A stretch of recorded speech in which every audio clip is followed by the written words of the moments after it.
Hello students, I hope you all are keeping in good health and you need to still take precautions to protect yourself because we are still not out of danger, and so keep yourself healthy and keep yourself protected.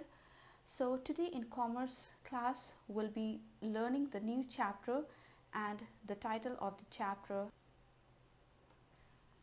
Sole Trader. Meaning and definition of sole trader. Sole trader is a person who carries on business exclusively for himself/herself. He/she alone establishes the business, arranges its finance, manages its affairs, and bears all its risk. He/she acts both as the owner and the manager of the business. He/she alone is responsible for the profits and losses of his/her business. He/she may borrow funds and employ people to help him/her, but the ultimate authority and responsibility lies in his/her hands. Sole trader business is thus a one-man show.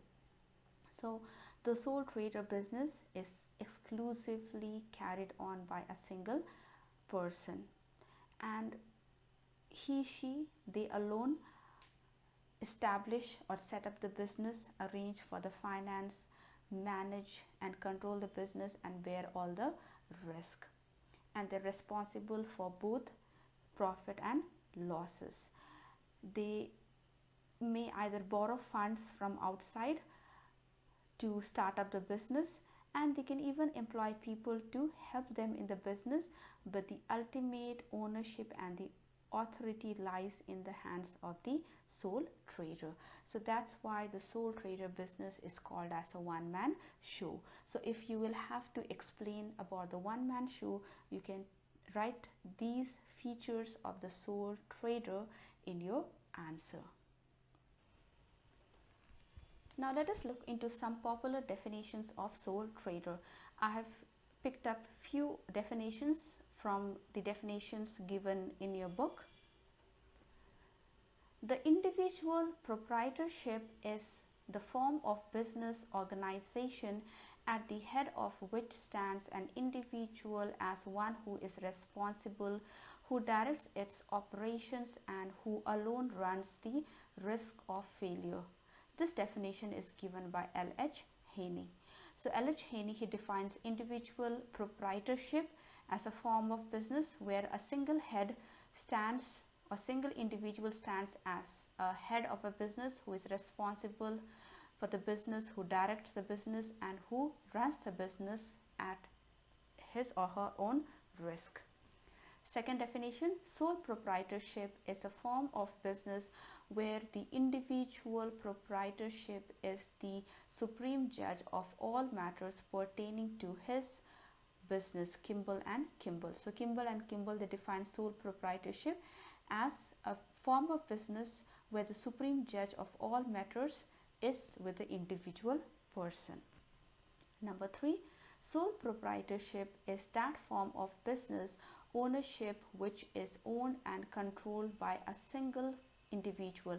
He receives all the profits and risks all of his property in the success or failure of the enterprise. This definition is given by B.O. Wheeler. So B.O. Wheeler, he defines the sole proprietorship as that form of business where the ownership and control is with a single person, who receives all the profit and risks all the property in the success or the failure of the enterprise.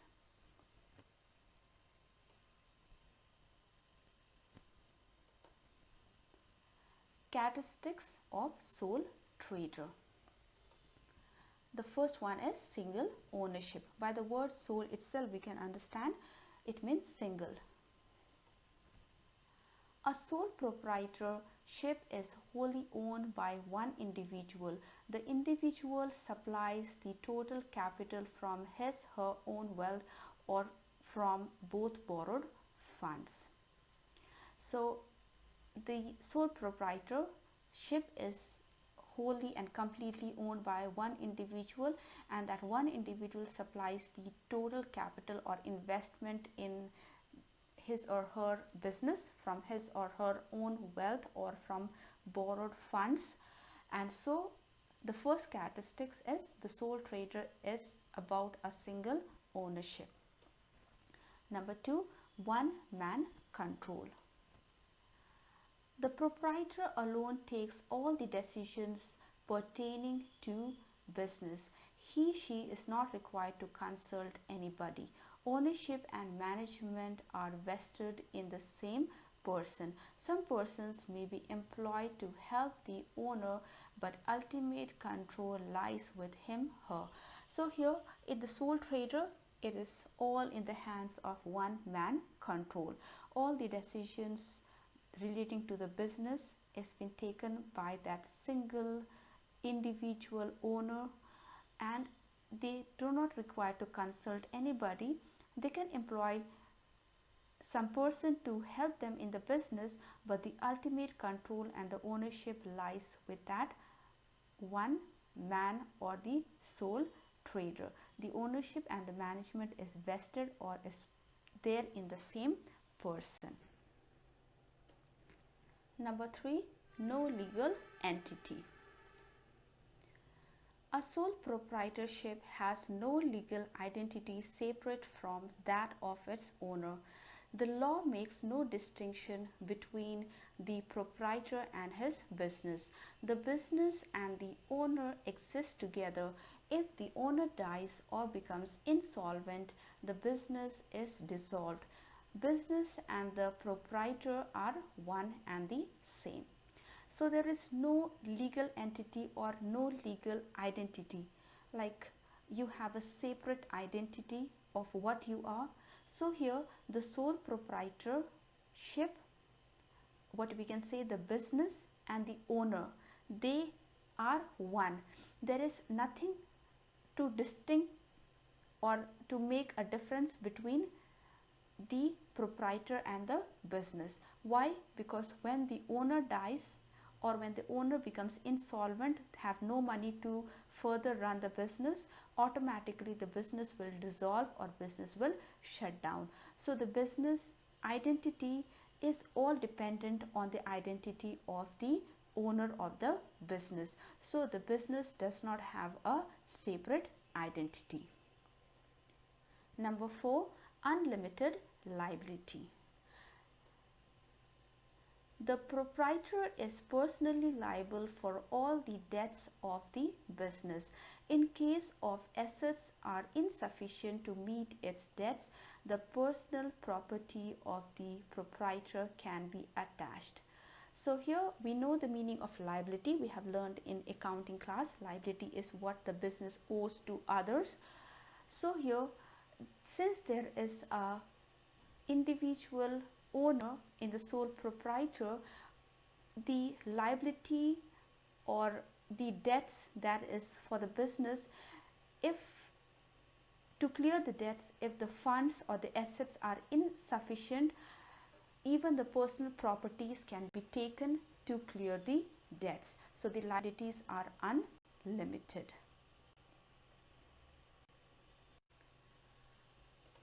Now let's have a bird eye view of characteristics of sole trader. First one, single ownership. So the word sole itself means single or individual, so it is owned by a single person. Second, one man control. The one man controls the management, the finance, the running of the business and takes the responsibility for the business. Point number 3, no legal entity. The business and the owner has got no separate identity. Once the owner dies or owner becomes insolvent, the business will automatically close down. So we cannot say that the business has got a separate identity. It has the identity existing together with the owner. Number 4, unlimited liability. Since there is a single person running the business If there is any debts which needs to be cleared and the funds of the business, the assets are insufficient, even the personal property of the owner can be taken to clear the business, and therefore the liabilities are unlimited. Next one, no profit sharing. The single person enjoys all the profit, and when there is a loss, they have to bear all the loss depending on the risk that they have taken. Small size. Since the funds arranged in the business, own wealth or borrowed funds is the fund is limited, and even the managerial ability is limited, the size of the scale of operation and the area of the business is small. The last one, no legal formalities. To start a business, to manage a business, and to close down the business, there is no legal formalities or any registration needs to be done. It's simply any time can be started up and any time it can be closed down.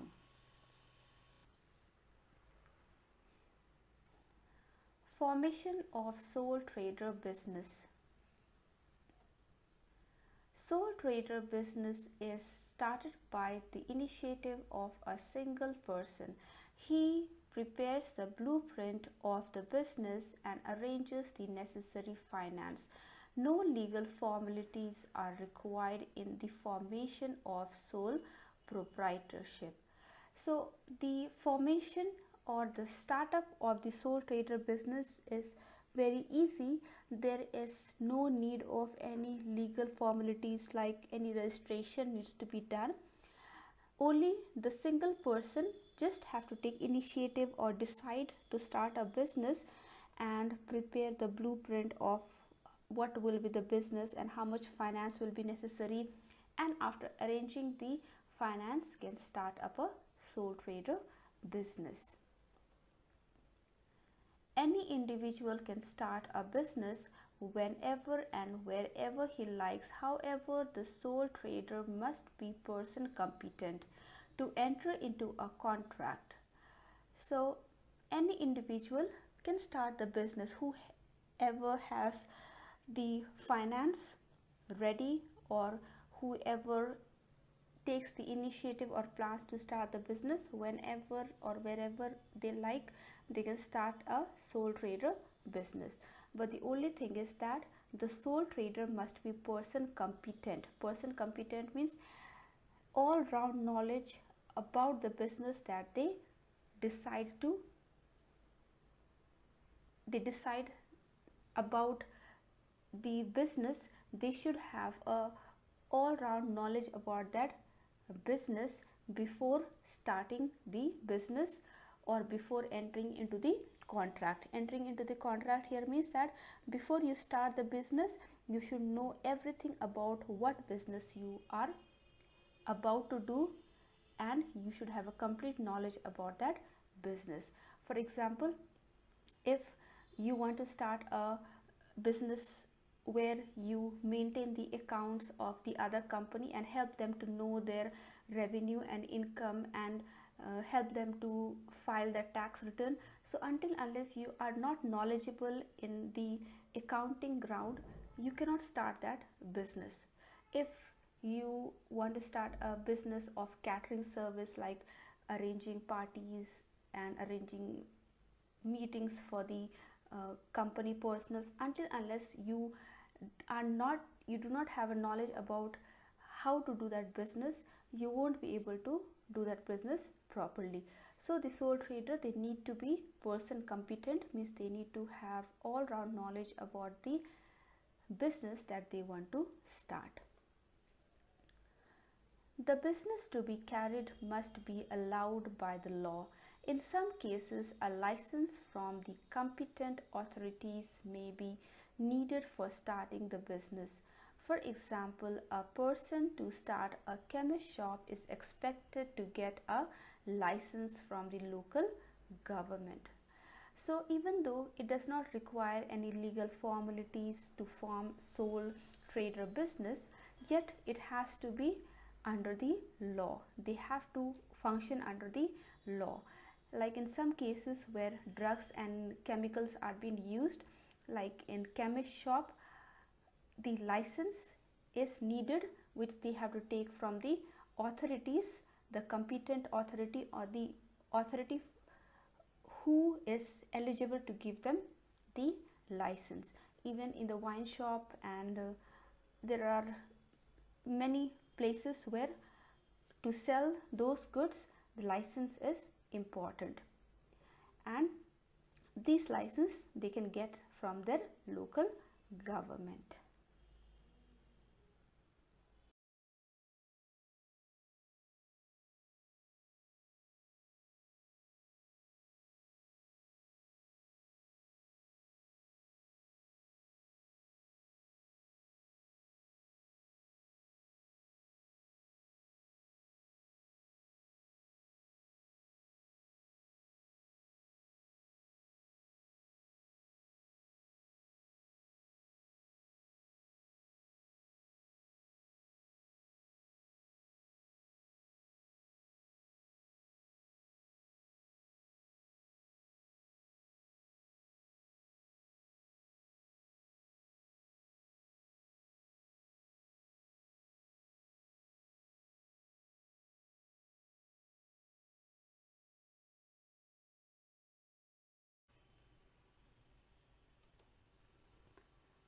The first decision involved in the formation of sole trader business is the selection of a particular line of business.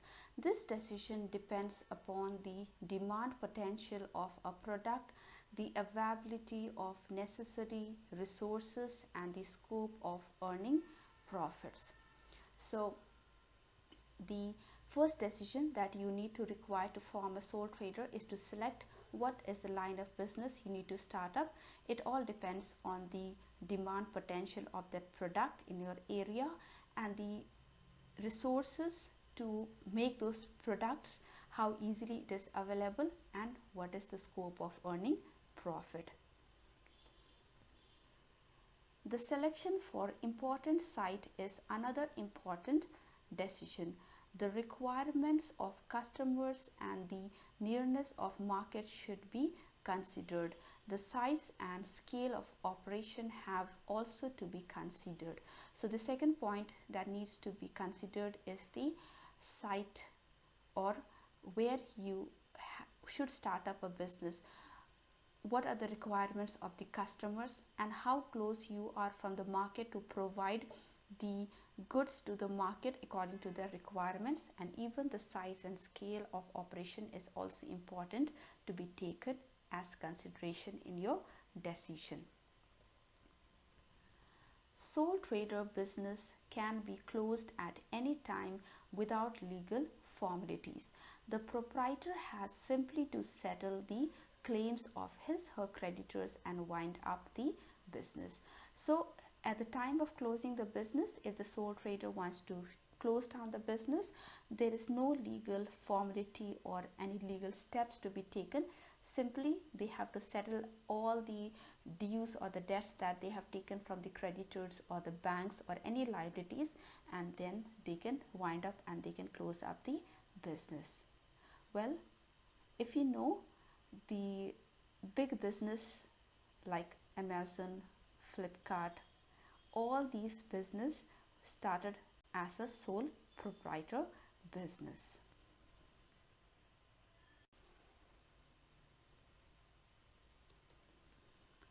Objectives of sole trader business.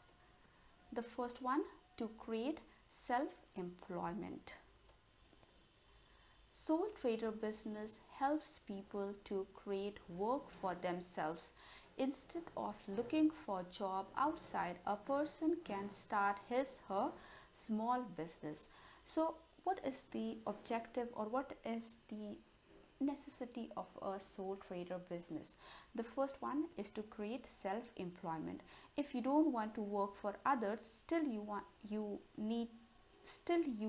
want to have income earning for yourself with your wealth. You can start up a small business and you can be a self-employed.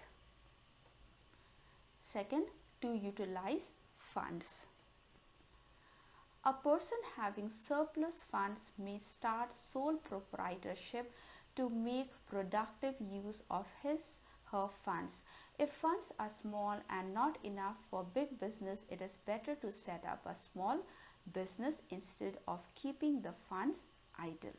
So if a person is having surplus fund or wealth in their hands, instead of keeping those funds as unproductive or unutilized, they can use it for some productive purpose by starting up a small business. Even if the money is not enough to start a big business, with the wealth or with the money that is kept with them as idle or unused, they can start up a small business and use it in a productive way to multiply their wealth and money. Number 3, independent living.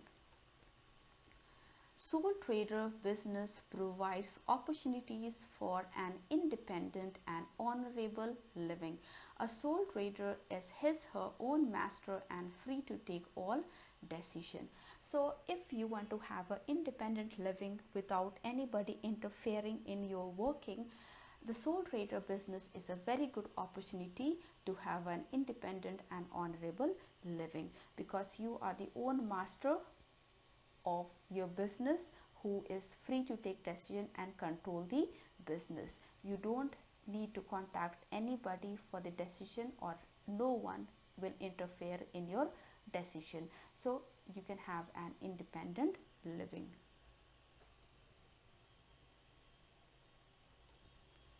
Number 4, to serve customers. A sole trader comes in direct contact with her customers. Therefore, she can better understand and serve the consumers so that they can buy daily necessities daily. Since the sole trader is an individual or a single person who runs the business, they can directly come into the contact with their customers, and they can better understand their customers and serve them with the goods that they daily require. Number 5, equitable distribution of wealth. Sole trader business helps in the distribution of income and wealth among a large number of people.